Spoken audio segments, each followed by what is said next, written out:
Right, good morning everyone. It's great to be with you this morning, albeit via recording. I'm looking forward to catching up with you guys later and discussing our service for today about Psalm 139. I hope you're all doing okay in the middle of the crisis. It's affecting us all differently, isn't it? We've been very fortunate in my family. I've been able to work from home, but some days it has been driving me a little bit crazy. As a family, we've also been able to find some joy and beauty in the COVID crisis, spending time together, trying to establish some good habits, going running with the kids, planting vegetables in the garden, and just really enjoying this wonderful weather. But I know many of us have had some really tough times, struggles in the today, and uncertainty about the future. So today we're going to carry on with our series in the Psalms, and I'm going to be reading through one of the best known Psalms in the Bible, Psalm 139. It's a great opportunity for us to get some perspective on our current situation, to refocus on God and let Him speak to us. Let's read together. You have searched me, Lord, and you know me. You know when I sit and when I rise. You perceive my thoughts from afar. You discern my going out and my lying down. You're familiar with all my ways. Before a word is on my tongue, Lord, you know it completely. You hem me in, behind and before, and you lay your hand upon me. Such knowledge is too wonderful for me, too lofty for me to attain. Where can I go from your spirit? Where can I flee from your presence? If I go up to the heavens, you are there. If I make my bed on the depths, you are there. If I rise on the wings of the dawn, if I settle on the far side of the sea, even there your hand will guide me, your right hand will hold me fast. If I say, surely the darkness will hide me, and the light will become night around me, even the darkness will not be dark to you. The night will shine like the day, for darkness is as light to you. For you created my inmost being. You knit me together in my mother's womb. I praise you because I am fearfully and wonderfully made. Your works are wonderful. I know that full well. My frame was not hidden from you when I was made in the secret place. When I was woven together in the depths of the earth, your eyes saw my unformed body.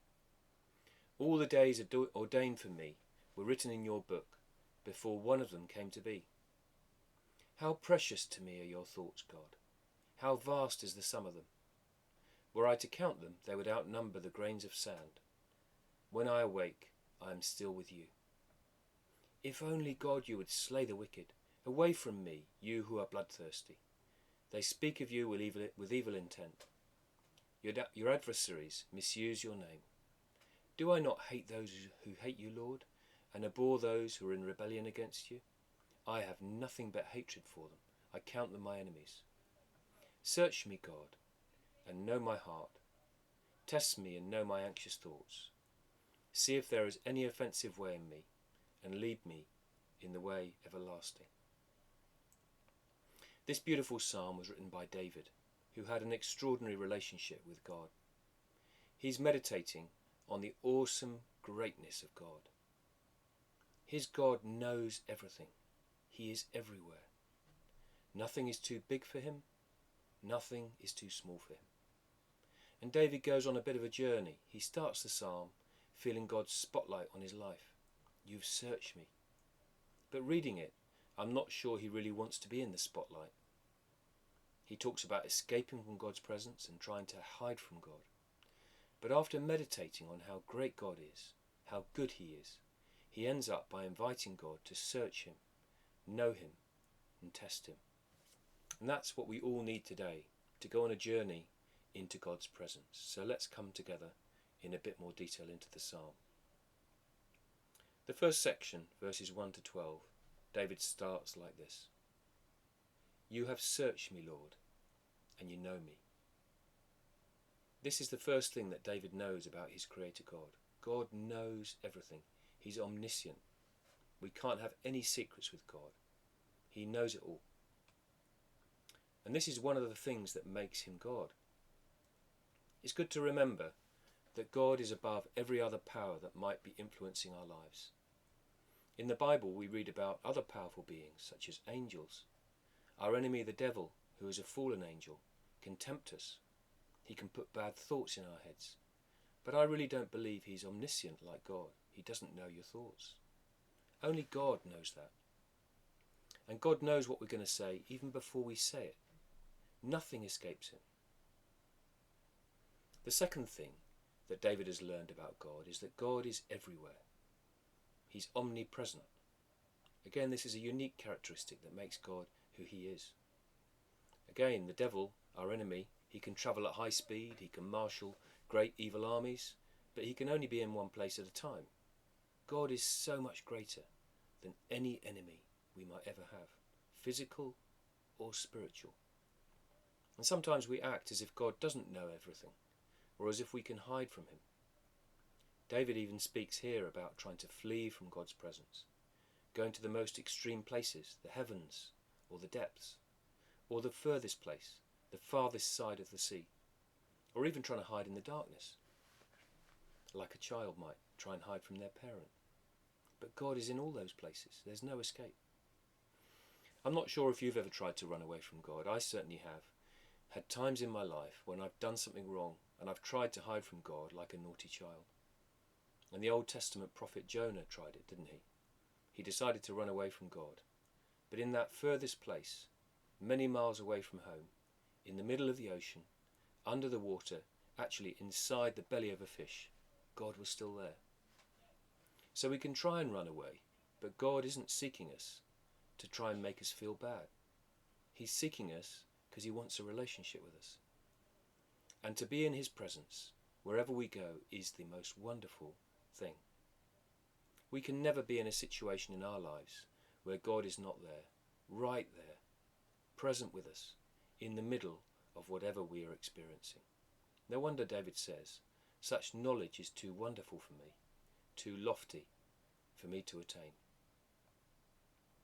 Of course, if we can't hide from God, there's no point in us trying to have secrets from him. We must be completely transparent with him. One of the things God really hates is people who try to hide who they really are. Jesus called them hypocrites. And in the first few verses of Luke chapter 12 in the New Testament, Jesus speaks about hypocrites. He says some startling words. "There is nothing concealed that will not be disclosed, nothing hidden that will not be made known. What you've said in the dark will be heard in the daylight. What you've whispered in the ear, in the inner rooms, will be proclaimed from the roofs." When we live a double life, we try to hide things and pretend that it doesn't matter to God. We really hurt him. We act as if he isn't God, that he can't see what we're up to. And one of the things I love about being a dad is that my kids know who I really am. The good, the not so good. And they let me know when I'm being a hypocrite. David's a great example to us in confessing his faults, getting them in the open, and asking for forgiveness. In another very famous psalm by David, Psalm 51, he says, "You desire truth in the inward parts, and in the hidden part you will make me know wisdom. Create in me a clean heart, O God." Some of you will know I worked for a period as a missionary in Haiti, and I had a good friend who was also a missionary, and she made some bad mistakes and got into some trouble. But I always loved the way that she was so honest. She never covered up the mistakes she made. And she got judged by many people for the things she did wrong. But I admired her, and I thought God was smiling on her. And I wished I could be more like her in that way. Let's ask God to help us to be more transparent with him and with others. Moving on to the second half of the psalm now, verses 13 to 18. David moves from the cosmic dimension to the infinitely small. God is interested in the minute details of our lives. And also, God is outside of time. This God of ours who made the stars, the universe, things that are infinitely big. In Colossians, it tells us that Christ didn't just make everything, but he continues to hold it together. That's why it exists. All things have been created through him and for him. He is before all things, and in him all things hold together. Colossians 1, verses 16 and 17. So we live in a universe that without God's influence would not be in balance. He's the one who maintains life. We tend to think of miracles as things that we can't explain, that are beyond the ordinary rules of science. But every day we're surrounded by miracles. The beauty of the sky, the creative genius of God in his artistry, and also in very small things. A tiny baby being formed in its mother's womb. And David meditates on this here. He says, "You created my inmost being. You knit me together in my mother's womb. I praise you because I'm fearfully and wonderfully made. Your works are wonderful, I know that full well. My frame was not hidden from you when I was made in the secret place. When I was woven together in the depths of the earth, your eyes saw my unformed body." What a miracle, hey, God's work, creating a human life. Every detail of creation shouts out to us that God is intimately caring and he is attentive to the details. If you want a good book to read during the COVID lockdown, I can certainly recommend this one, The Body, A Guide for Occupants by Bill Bryson. I read it in my holiday at Christmas and it was a good read. Bill looks into the mysteries of the human body and discovers some of the extraordinary facts about how our body works. He's not a Christian, or he doesn't profess to be in the book, but he does conclude some pretty scary things. One of these is that pretty much every generation of doctors considers their predecessors to have got most of their treatments wrong. There's just so much we don't know about the human body. Every generation discovers more amazing capabilities, its ability to fight disease, to heal itself. And the conclusion has to be the human body is truly a miracle, the work of an awesome creator. Jesus told us that God is intimately interested in our lives. In Matthew 10, verses 29 and 30. "Are not two sparrows sold for a penny? Yet not one of them will fall to the ground outside of your Father's care. Even the very hairs of your head are all numbered. So don't be afraid. You're worth more than many sparrows."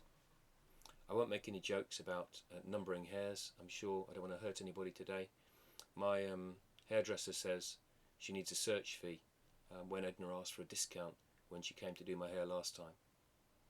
But anyway, let's be confident that there is nothing too big, nothing too small for us to share with God. He's got the power to solve our big mountain-sized problems, but he's also interested in the minute details. We should never think he doesn't care about something because it's too simple, too small, too banal. He wants to be involved in every part of our lives. And then David also recognizes another characteristic which makes God who he is. He's outside of time. In fact, he created it. "All the days ordained for me were written in your book before one of them came to be." He's been into my future before me. He's still in my past. It blows my mind. So having spent some time meditating on what God is like, David has considered how God knows everything about me. He is everywhere. I can't escape from his presence. He's the all-powerful creator, but also interested in the smallest details of my life, and how he's outside of time, ahead of me and behind me. What an amazing God we have. No one can compare with him. So David reaches his conclusion in the last two verses. He's no longer thinking of escaping from God or hiding from him. He realizes that this God is so good, loves him so much. He just wants God to search him. "Search me, God, and know my heart. Test me and know my anxious thoughts. See if there is any offensive way in me, and lead me in the way everlasting." He's not just accepting that God can search him. He's inviting God to search him, to know him and test him, to be like an open book in God's presence. Let's be ready for God to do that with us, to be an open book for him, to search us, know him, know us and test us today. So to summarise, I've got 3 questions for us to reflect on and discuss together. The first question: why do we sometimes try to hide from God? Second one, what big things or very small things do I need to commit to God today? And third question, how do I feel about being searched, known and tested by God? I'm looking forward to catching up with you and discussing these questions shortly.